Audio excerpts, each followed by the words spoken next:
નમસ્કાર મિત્રો, મારી યુટ્યુબ ચેનલમાં તમારું સ્વાગત છે. અને આજે આપણે વાત કરવાના છીએ દામજી બહાવરાની બહેન સાથે બનેલી ઘટના છે. જમકુ ગાયબ થતા ગુંદાસરમાં દેકારો બોલી ગયો. દામજી બહાવરો બનીને એ બહેનની શોધ માટે જે ફાંફા મારતો રહ્યો એ જોઈને મુખીને દયા આવી. એમણે તાબડતોબ પોતાની ઘોડી છોડી અને ભૂદર મેરાઈના વલ્લભને આજુબાજુની સીમમાં એ તપાસ કરવાની વિનંતી કરી.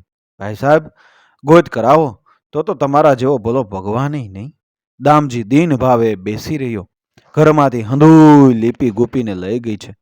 તે આ 6 છોકરાના પેટ હું કેમ કરીને ભરીશ? દુકાનમાં અગતા જેવું કરી નાખીને વલ્લભ સવારથી બપોર સુધી ગુંદાસરની આખી સીમ ખૂંદી વળ્યો. મુખ્ય ગાડા માર્ગ ઉપરાંત કાચા આડા કેળા પણ જોઈ આવ્યો. છેક રોટલા ટાણે વિલે મોઢે પાછો ફર્યો. ક્યાંય હગડ જડતો નથી. સાંભળીને હવ નિરાશ થયા. એટલે કોઈને પૂછ્યું, કરાવ્યું? કોઈએ ક્યાંય ભાળી હોય તો ખબર. જેટલા માણસ આમાં જડ્યા એ હંધાઈને પૂછતો આવ્યો છું. કોઈને કાંઈ વાવડ નથી. આ અચરજ કોને કહેવું?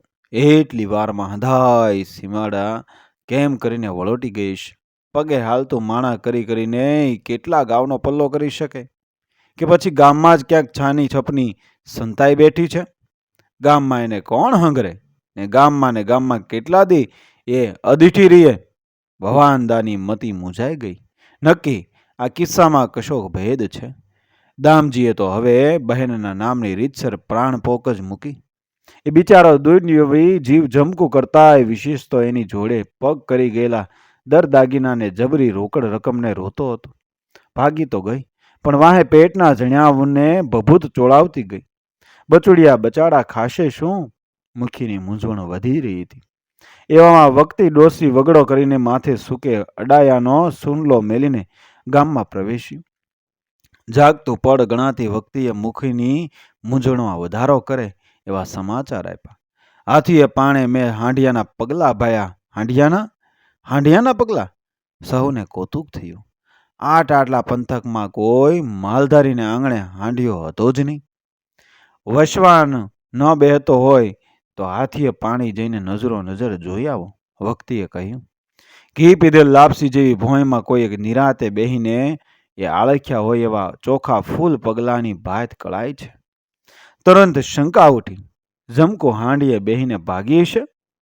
પણ તો પછી હાથીએ પણ પાણે જ શું કામ એને પગલા કળાય? ગામના પાદર લગન હાંડિયો કેમ ના આવ્યો હોય? ગૂંચનો કશો ઉકેલ આવવાને બદલે એ વધારે ગૂંચવાતી ગઈ.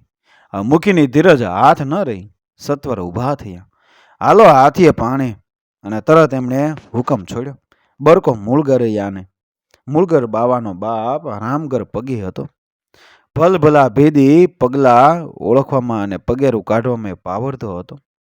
આજે રામગર તો મરી પરવાર્યો હતો, પણ મૂળગરને પિતાની હયાતી દરમિયાન પગેરા કાઢવાની થોડી ઘણી તાલીમ મળેલી. તેથી મુખીએ એને યાદ કર્યો. કાસમ પસાયતાને મુખીએ ખબર આપી. વલ્લભ જેવા 2-4 સેવાભાવી જુવાનિયા પણ તૈયાર થયા. અને બહુ મોડું થાય અને પગલાં ભૂસાઈ જાય પહેલાં મુખી અને કાસમ પસાયતાની સરદારી તળે નાનું હરખું હાલરું હાથીએ પાણી હાલ્યું. વખતીની વાત સાચી નીકળી. ઓઝતને કાંઠે હાથિયા પાણી પાસે કાંઠાની જમીન ભરડેલા ઘઉં પાથર્યા હોય એવી સમતળ હતી. અલબત્ત અડધા દિવસ સુધી ગાંડા ગડેરા ઢોર ઢાંકર ત્યાં માણસોની સારી અવરજવર થઈ ચૂકી હોવાથી જાત જાતના ને ભાત ભાતના પગલા ઉપસી આવ્યા હતા. પણ એ સૌની વચ્ચે ઊંટના વિલક્ષણ આકારના પગલા જુદા જ તરી આવતા હતા. સૌ ભાતના પગલામાં હાંડિયાના પગલા અછળતા ન રહીએ કહીને મૂળગરે વખતીના અહેવાલનું સમર્થન કર્યું અને સાથે સાથે ગામ લોકની શંકાઓને વધારે ઘેરી બનાવે એવું નિરીક્ષણ પણ કર્યું. હાંડિયાના પગલા આ પાણા લગ્ન આવ્યા છે ને પાણેથી પાછા વળતા વર્તાય છે. આનો અર્થ શું? ગઈ રાતે કોઈ માણસ હાંડીએ ચડીને હાથિયા પાણા સુધી આવ્યો હશે.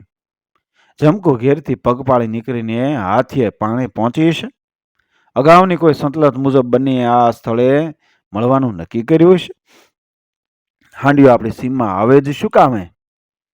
આ કાસમ ફસાયાતાનું જ સાવ પોલાળું છે. નીકર અજાણ્યો હાંડિયો ગામની સીમમાં આવીને જાતો રહ્યો છે નો. આજ તો જમકોડીને ઉપાડી ગયો, કાલ સવારે ગામ લૂંટાઈ જશે તો એ ખબર નહીં પડે. અને પછી તો વખતે ગામમાં વાત વહેતી મૂકી દીધી કે જમકુડી તો હાંડિયો પલાણીને ભાગી ગઈ. આનું નામ જ અસ્ત્રી ચરિત્ર.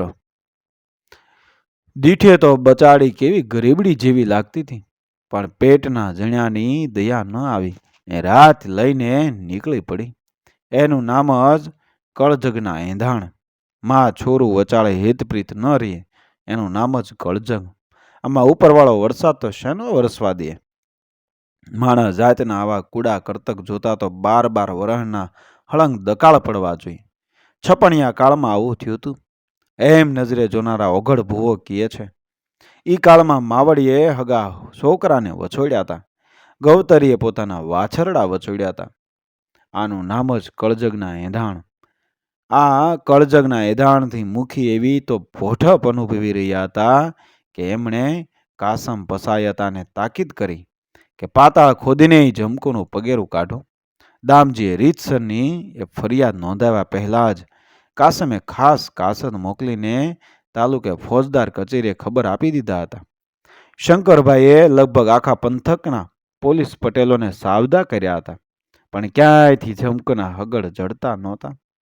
દામજીએ ગામે ગામના નાથ પટેલો પર પત્ર લખીને બહેન કોના ઘરમાં બેઠી છે એની તલાશ કરાવી જોઈ, પણ ગામે ગામથી કાંઈ વાવડ નથી. એવા નિરાશાજનક ઉત્તરો આવતા લોકોના મનમાં વળી એક નવી શંકા ઉઠી. જમકો જીવતી હશે કે મરી ગઈ હશે? ભેગું હામટું હોનું ને નજર જોખમ લઈને ભાગી છે. તે માર્ગમાં કોઈએ ઘડો લાડવો તો નહીં કરી નાખ્યો હોય? અહીંથી કોઈને આંબા આંબલી દેખાડીને ભોળવી ગયું હોય ને પછી હંધોય દર દાગીનો લૂંટીને બચાડીને ઓજટના પટમાં દાઢી દીધી હોય તો? અને પછી તો ચારેય બાજુથી હતાશ થયેલો દામજી નાના બાળકની જેમ રડવા લાગ્યો. એના તથા એ ગીધાના ન બાપાને નમાયા બાળકોની રોકકળ જોઈને મૂકીને દયા આવી અને એમણે તુરત બાજરાની એક ગુણ તથા જૂના ગોળનું એક માટલું મોકલી આપ્યું. જમકુએ જતા પહેલા ગીધાની લગભગ બધી જ ઉઘરાણી વસૂલ કરી લીધી હતી, છતાં હજી ઠુમરની ખડકી અને બજારમાં ભાણ ખોજાની દુકાન ગીધાએ ગીરવી રાખેલા એની વસૂલાત બાકી રહી હતી. આ રકમ પણ વસૂલ કરીને પોતાની સાથે લઈ જવા માટે જમકુએ તાકાદાતો બહુ કરેલા, પણ આ માઠા વરહમાં કોઈ પાસે રોકડની છૂટ ન હોવાથી એટલી સ્થાવર અસ્કયામત બચી જવા પામેલી. આ તો જમકુડીના જણાવના નસીબે જોર કર્યું તો વળી આટલું રોટલાનું હાધન હાથમાં રહી ગયું, નહીં તો શકોરું લેવાનો વારો આવત બચાવડાને. પણ આ અનાથ બાળકોને ખરેખર હાથમાં શકોરું લેવા દે એટલું દઠ્ઠર કે દયાહીના ગામ નહોતું. અલબત્ત નાની મોટી બાબતોમાં લોકો ઈર્ષ્યા, અસૂયા, કટપટ, હોંસાતુસી, કોથલી અને નિંદાખોરી વગેરેથી પીડાતા હતા. કોઈ વાર અંગત સ્વાર્થથી પ્રેરાઈને તેઓ અમાનુષિતાની હદે વર્તતા. છતાં એકંદરે જનપદનો આત્મા હજી જાગૃત હતો.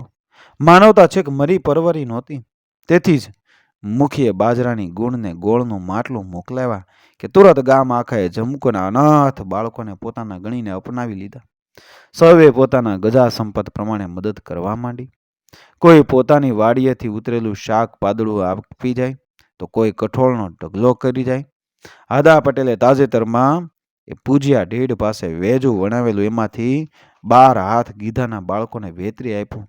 અલબત્ત ગીધાએ એક વેળા જમાવેલ ધમધોકાર વેપાર તો હવે ફરી હાથ કરવાનું શક્ય જ નહોતું. છતાં દામજી જેમ તેમ કરીને રોટલા કાઢતો થાય એ ઉદ્દેશ્યથી મુખીએ એમને ગામના ચોરાની માલિકીની એક નાનકડી ઓરડી કાઢી આપી અને ત્યાં ચપટી મુઠ્ઠી માલ ભરીને દામજીને નાની હરખી હાટડી મંડાવી દીધી. જીવા ખવાસની જબરદસ્ત દુકાનની સ્પર્ધામાં અને બાબા જેવડી હાટડી ટકવી મુશ્કેલી હતી. છતાં દામજીએ સુપાત્ર જાણી લોકોએ સહકાર આપવા માંડ્યો. અંતે નાનપણમાં જ મા બાપથી વિખૂટા પડ્યા આ બાળકો પર ગામ આખું વાત્સલ્ય વરસાવી રહ્યું હતું. એવામાં જ માંડણીઓ તાલુકાની જેલમાંથી છૂટીને આવ્યો. આવતાની વાર જ માંડણીએ તોપના ધડાકા જેવા સમાચાર આપ્યા કે જમકો તો સતાપરવાળા શિવભારથીના ઘરમાં બેઠી છે. તને કોણે કીધું? તને ક્યાંથી વાવડ? સતાપરનો એક ખાંડ ખૂનના કેસમાં તાલુકાની જેલમાં આવ્યો. એણે વાવડ દીધા. આગળનો ભાગ ક્રમશઃ આગળના ભાગમાં આવશે. મિત્રો, વિડીયો પસંદ આવે મારી ચેનલ સબસ્ક્રાઈબ કરો, ફોલો કરો, શેર કરો. મળીએ આવી જ ઘટના અને પ્રેરણાદાયક વાર્તાઓ સાથે આગળના વિડીયોમાં. બન્યા રહેજો મારી ચેનલ સાથે. જય શ્રી કૃષ્ણ, રાધે રાધે, જય મા ભવાની.